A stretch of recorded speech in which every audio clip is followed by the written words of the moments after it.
Hey hello guys, welcome back to my YouTube channel. ഞാൻ ഇപ്പോൾ കുറേ നാളിന് ശേഷം വീണ്ടും ഒരു വീഡിയോ ഇടുന്നത് വെച്ചാൽ വീണ്ടും നമ്മൾ ഡോമിനറിന്റെ ഒരു ടയർ ചേഞ്ച് വീഡിയോ ആണ് ഇടുന്നത്. ഇതിന് മുമ്പ് ഞാൻ ഒരു 1.5 കൊല്ലം മുന്നേ ഞാൻ ടയർ മാറിയത്. അത് ഞാൻ നമ്മുടെ സ്റ്റോക്കിൽ നിന്ന് നേരെ മാക്സിന്റെ എക്സ്ട്രാ മാക്സ് എന്ന് പറഞ്ഞ ടയറിലോട്ട് മാറി. അത് ഓൾമോസ്റ്റ് എനിക്കിപ്പോൾ ഒരു 13,000 കിലോമീറ്ററോളം എനിക്ക് ലൈഫ് കിട്ടിയിട്ടുണ്ടായിരുന്നു. ഞാൻ അത്രയും കിട്ടത്തില്ലെന്ന് പോലും വിചാരിച്ചതാണ്, പക്ഷെ നല്ലതായിരുന്നു.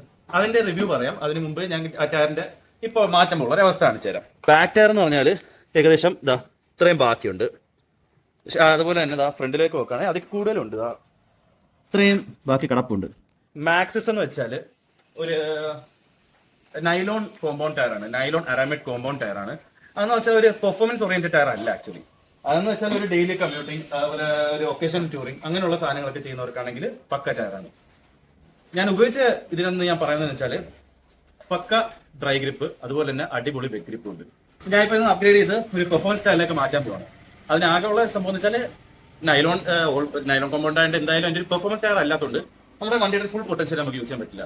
ഒരു 5% നമുക്ക് കൈ കൊടുക്കുമ്പോഴേ എന്താണെങ്കിലും പവറിൽ ഒരു വ്യത്യാസം ഉണ്ടാവും. അപ്പൊ അങ്ങനെ കുറച്ച് കാര്യങ്ങളുണ്ട്. അതുകൊണ്ടാണ് ഞാൻ നേരെ പെർഫോമൻസ് ഓറിയന്റഡ് ഒരു ടയറിലേക്ക് മാറാൻ വിചാരിക്കുന്നത്. ഇപ്പൊ ഞാൻ അപ്ഗ്രേഡ് ചെയ്യാൻ പോകുന്നത് എല്ലാവരും ഉപയോഗിച്ചിട്ടുള്ള ഓൾമോസ്റ്റ് കുറെ പേര് പെർഫോമൻസ് ഓറിയന്റഡിന് വേണ്ടി യൂസ് ചെയ്തിട്ടുള്ള അപ്പോളോ ആൽഫ H1 എന്ന ടയറിലേക്കാണ് ഞാൻ മാറ്റാൻ പോകുന്നത്. അതെന്ന് വെച്ചാൽ ഒരു റേഡിയൽ ടയറാണ്, റേഡിയൽ കൺസ്ട്രക്ഷൻ ആണ് ടയർ. ഒരു W റേറ്റഡ് ടയറാണ് എന്ന് വെച്ചാൽ ഒരു അത്യാവശ്യം ഹൈ സ്പീഡിലൊക്കെ പോയാലും എല്ലാം പക്കയായിട്ട് നമുക്ക് ബ്രേക്കിംഗ് ആണെങ്കിലും കൺട്രോളിംഗ് ആണെങ്കിലും എല്ലാം പറ്റുന്ന ഒരു ടയറാണ്. നല്ല വെറ്റ് ഗ്രിപ്പും അതുപോലെ തന്നെ നല്ല ഡ്രൈ ഗ്രിപ്പും ഉള്ള ഓൾമോസ്റ്റ് എല്ലാവർക്കും അറിയാവുന്ന ഒരു ടയറാണ്. അപ്പോൾ ഞാൻ അതൊന്ന് ട്രൈ ചെയ്യാന്ന് വെച്ചാണ് ഞാൻ ഇതിൽ നിന്ന് അതിലേക്ക് അപ്ഗ്രേഡ് ചെയ്യാൻ പോകുന്നത്. പിന്നെ മാക്സിന്റെ വേറൊരു കാര്യം പറയാന്ന് വെച്ചാൽ ഡോമിനാർ മാത്രമല്ല, ഈ 150, 60 അതുപോലെ തന്നെ 110, 70 R17 സെഗ്മെന്റിൽ ഏത് വണ്ടിക്ക് യൂസ് ചെയ്യാൻ പറ്റിയ ടയറാണ്. ബഡ്ജറ്റ് ഫ്രണ്ട്ലി ആണ്. അതുപോലെ തന്നെ ഗ്രിപ്പിന്റെ കാര്യത്തിനാണെങ്കിലും എല്ലാം പക്കയായിട്ടുള്ള ടയറാണ്. ഞാൻ ഇനി അവിടെ കടയിൽ പോയിട്ട് നമ്മുടെ ആൽഫ H1 അതുപോലെ തന്നെ മറ്റു ടയർ ഏതൊക്കെയാണ് ഉള്ളതെന്ന് വെച്ചാൽ അതെല്ലാം കാണിച്ചു തരാം. ബാക്കി കടയിൽ കാണാം. ഗൈസ്, നമ്മളിപ്പോ ഉള്ളത് അപ്പോൾ നമ്മുടെ കൊല്ലം ബീച്ച് റോഡിലെ ടയർ പാലസിലാണ്. ഇതാണ് നമ്മൾ എടുക്കുന്ന സാധനം, ആൽഫ H1. അപ്പോൾ ആൽഫ H1 ഇത് rear 150/60, front 110/70 R17 size tyres ആണ് നമ്മൾ എടുക്കുന്നത്. അത്യാവശ്യം നമുക്ക് സ്പീഡിലെല്ലാം പോകാൻ പറ്റും. നല്ല കൺട്രോൾ ഉണ്ടാവും. ഗ്രിപ്പും കാര്യങ്ങളും എല്ലാം കോർണേഴ്സ് എടുക്കാനാണെങ്കിലും പക്കയാണ് സാധനം. ഇതല്ലാതെ പിന്നെ നമുക്ക് മറ്റു ചോയ്സ് ഉള്ളത് മാക്സിസ് ഉണ്ട്. ഇവിടെ അപ്പോളോ ട്രാംപ്ലർ ഉണ്ട്.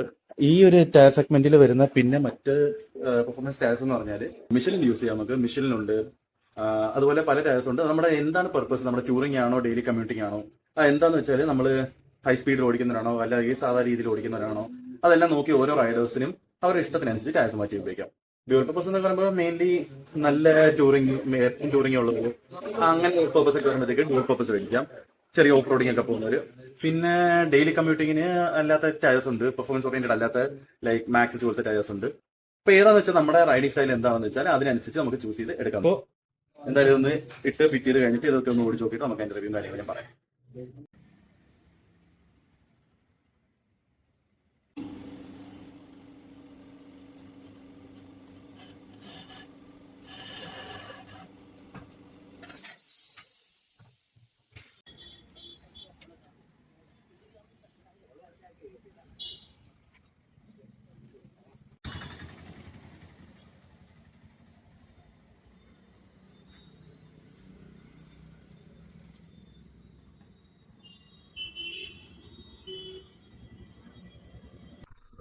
ഗായ്സ്, അങ്ങനെ നമ്മൾ ടയറൊക്കെ മാറി, ഫ്രണ്ടും ബാക്കും മാറിയിട്ടുണ്ട്. അടിപൊളി ലുക്ക് ആയിട്ടുണ്ട്. അപ്പോ ഇനി എന്തായാലും ഒരു കുറച്ചാൾ ഉപയോഗിച്ചിട്ട് ഇതിന്റെ പെർഫോമൻസ് എങ്ങനെയുണ്ട്, ഇതിന്റെ ഫീഡ്ബാക്ക് എങ്ങനെയുണ്ട്, ഇതിന്റെ എല്ലാ കാര്യങ്ങളും ഒരു റിവ്യൂ ആയിട്ട് ഇടുന്നതായിരിക്കും കേട്ടോ. അപ്പൊ അടുത്ത വീഡിയോ കാണുന്നവരേക്കും ബൈ ഗായ്സ്.